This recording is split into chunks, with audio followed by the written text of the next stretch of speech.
Bueno, les contábamos, otra de las noticias políticas relevantes del día es la encuesta de la Universidad Diego Portales. Vamos a hablar de ella con el director del Centro de Investigación de Ciencias Sociales de la UDP, además presencia conocida de los auditores de CNN Chile en Puzzle Electoral. Claudio Fuentes, ¿cómo estás? Muy bien, usted. Muy bien, Claudio, a ver, veamos inmediatamente algunas de las cifras. Primero aclarar que esta es una encuesta cara a cara, de las cuales hay pocas en Chile, por eso la relevancia, ¿no? Claro, esta es una encuesta probabilística, cara a cara, que se aplica al 70. Esto representa el 73,6% de la población nacional y 84% de la población urbana. Se excluyen las regiones de Aysén y de Magallanes porque es muy caro hacer la encuesta allá, pero estamos hablando de una encuesta muy representativa. Perfecto. Vamos viendo los datos, hablemos primero de lo más inmediato que son la votación en las primarias. Hay una cantidad de gente que dice que va a votar en las primarias y a partir de ello se les pregunta por quién votarán. La primera pregunta, antes de empezar a analizar los datos en detalle, la gente que dice que va a votar en las primarias, ¿en verdad va a votar en las primarias? No va a votar en las primarias. ¿Por qué? Si sumáramos ahí la cantidad de gente que efectivamente dice que va a votar por la primaria un 29% y un 21% por la alianza, estaríamos hablando de cifras cercanas a 3 y 2 millones de electores, y eso no se va a dar. Hay una sobredeclaración, a mi juicio. Generalmente es políticamente correcto decir sí, voy a ir a votar, pero en la realidad nuestra experiencia histórica en primarias en Chile con la concertación es que no más de 1 millón de personas, 1,5 millones fue con Lagos Saldívar, pero esa fue una competencia muy intensa. Yo creo que acá vamos a ver menos intensidad y por lo tanto menos votación. En ese sentido, el hecho de que haya ahora por primera vez una primaria legal, que probablemente en la práctica es más fácil ir a votar porque son en locales más o menos conocidos. Así es. Bueno, no sabemos si va a haber franja o no, eso está en la duda todavía. ¿Podría ser un incentivo para que crezca esa participación? Totalmente. Hay varios factores que inciden. Uno, que sea, como tú decías, en locales conocidos, que hay una institucionalidad del Estado que se está haciendo esto, campaña, que hay una campaña comunicacional ciudadana respecto de ir a votar, incentivar ir a la participación. Y finalmente también depende de la intensidad de la campaña. Si se da la percepción de que la campaña de Bachelet está ganada, seguramente se va a restar mucha gente. Si hace frío ese día y como que ya Bachelet lleva un 76%, es muy probable que gane, no van a ir los concertacionistas. Ahora, lo interesante es con la alianza. Yo creo que ahí hay una elección mucho más competitiva. Los ninguno son el 22%. Hablemos de los datos. Lo que dice en la alianza, 36,4% Goldborn, 26,3% Alamán, o sea, 10 puntos de diferencia. Son a 10 puntos, pero los ninguno, los no sabe y no responde, representan un 30 y tanto %. Es decir, ahí todavía está abierta. Yo creo que no está definida y eso lo va a hacer interesante porque va a ser, a mi juicio, muy competitiva para los dos candidatos. De acuerdo a los datos de la encuesta, ¿cuál es la clave? ¿A qué electorado tendrían que apuntar Goldborn y Alamán para intentar ganar la primaria? Sí, nosotros al final de la encuesta hicimos un perfil de los candidatos, un perfil del electorado, de quiénes son los más propensos a votar por Alamán y por Goldborn. Y lo que vemos es que es interesante. Primero, hay un electorado común que es estrato socioeconómico medio-alto. De ambos. De ambos. Los dos están apostados. Ahora, Alamán tiene un poquito mayor de penetración en ese sector, en los sectores altos. Él es un candidato más desde la élite. Goldborn tiene el apoyo de la UDI, por lo tanto es un apoyo más popular. Y por lo tanto el desafío para Goldborn es bien interesante. Para Goldborn es los sectores populares. Atraer, en chileno se diría acarrear sectores populares a votar, que la encuesta misma dice cuesta que vayan a votar. Los sectores populares cuesta que vayan a votar. Para Alamán es hacer que los sectores medios altos vayan a votar efectivamente, que son los más propensos a ir a votar. Por lo tanto, vamos a ver seguramente el despliegue de dos campañas muy distintas. Alamán hablando de temas país, Goldborn yendo a la feria. Ese va a ser como la diferencia que deberíamos ver a partir de estos datos. Y en una campaña relativamente cerrada como la que vemos aquí, la clave entonces tiene que ver mucho con la estructura y con la organización que sea capaz de movilizar a los adherentes en el día de la votación. Totalmente, o sea, ese va a ser la clave. Las primarias son los partidos, son debates internos y depende mucho de la maquinaria, de la operativa, de los alcaldes, por ejemplo, pro alianza o pro concertación, que movilicen, que arrastren gente, de los concejales. O sea, mover ese aparato va a ser fundamental para lograr llevar gente a votar. Donde evidentemente no hay mucha disputa ni hay una elección muy cerrada es la concertación. 76,2% para Michelle Bachelet, 7,5% para Velasco, 2,7% para Orrego, 0,9% para Gómez. ¿Se puede esperar una diferencia así de abrumadora en favor de Bachelet? No, seguramente no. Primero lo que hay que ver es que la Democracia Cristiana va a sacar mucho más que un 1%. ¿Por qué? Porque esto es lo que la población en general encuestada señala respecto de las preferencias de candidatos. Otra cosa es lo que la militancia política hace.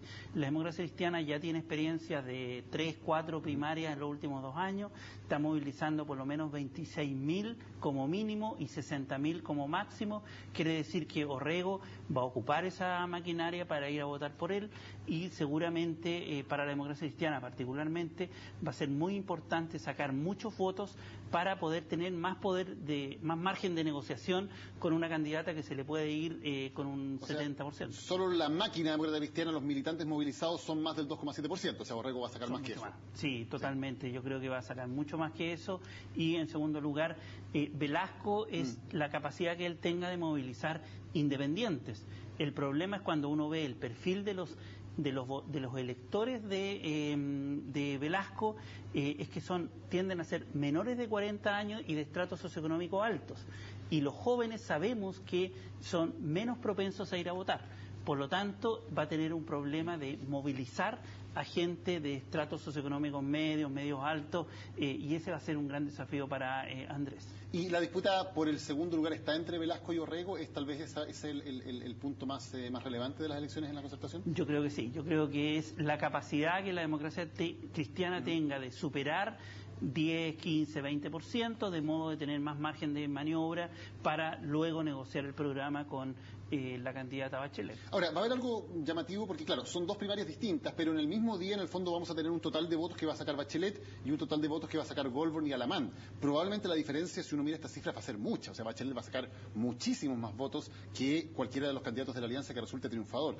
¿Va a haber ahí un efecto político también importante esa noche de las primarias? Sí, puede ser que haya un efecto político inmediato. Ahora, sin embargo, y ahí yo me iría después a las presidenciales, hay que tener cuidado porque en Chile, esta es una fotografía de marzo del 2013, pero cuando vemos la tendencia general, el votante de derecha y de la concertación no ha cambiado mucho. O sea, tenemos un votante, lo que se llama un votante duro, de la derecha de un 35-40%.